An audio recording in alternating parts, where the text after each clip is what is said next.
So I was asked why I haven't really talked about Trump, and I'm like, why should we? Look, he is president. Somebody needs to send the Americans that famous Kenyan proverb, accept and move on.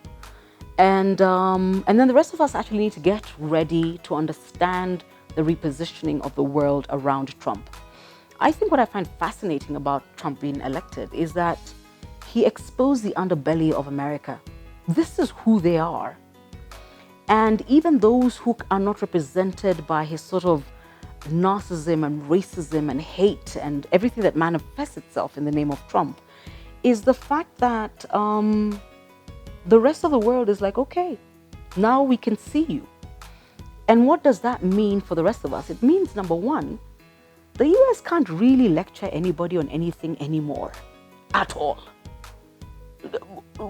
They have no foot to stand on. You come to lecture me on what? Your president is who? Where? But there are no vacuums in the world. A new superpower or two will emerge between Russia, Japan, China, even Africa. There will be people getting into that position. And the fact that America might be limping because of Trump over the next couple of years is neither here nor there. And anyway, that's the nature of the world. Things change, okay? I think it will be interesting to figure out how we relate with America, not even at government level, just Americans. I don't feel drawn to the States anymore. And I say this as a person who's often in the US. I was in the US probably 2 months after 9/11. I didn't feel afraid or unwelcome.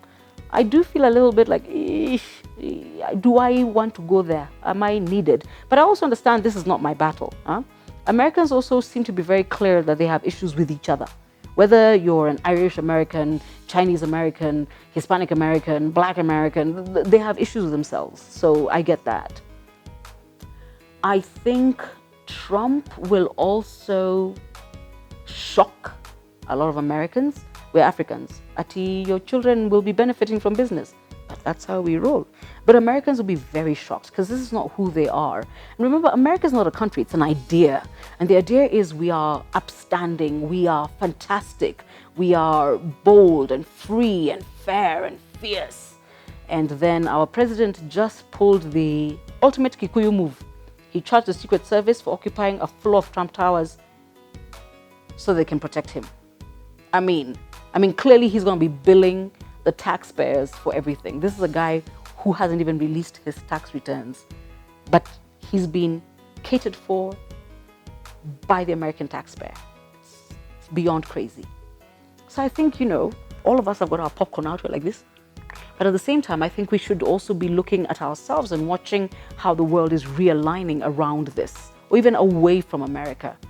The next couple of years will be interesting. If Trump decides to run again, I don't see him running again. If he decides to run again, he might win. If he doesn't, the bar for the American president has been set so low, anything goes from here. Anything goes. And he has made it very clear that he has no intention of playing ball in any form, shape, or manner. Security briefing ni wewe.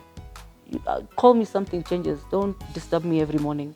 So, convention is not him. He's not going to be told what to do by anybody for any reason. And I don't think he really wanted to be president. He just wanted to do it. And he did it. And then he proved he could win. And he has won. So he's done. To be honest, he's done. So, accept, move on, get on with it. It is what it is. It's not changing. I think as Kenyans, however, we've got our own election. And we need to figure out what are the lessons we learn from that. And we learn from just the way the world seems to be morphing and turning that we need to be aware of. I think we need to spend less time on listening to politicians talk about each other. I will start listening when they start talking about me.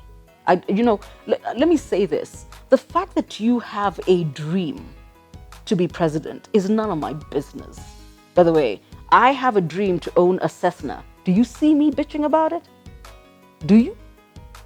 When you start talking about me and what interests me, because the fact that you hate that guy and all of you hate that guy is immaterial to me. Because here's the truth about politicians. All of y'all eat from the same place. All of you. You have never cared about a single voter. And you can't kid me that all of a sudden you do care. You don't. The people who haven't gotten the memo seems to be us. we're still acting like these guys are in it for us. No, they're not. No, they're not.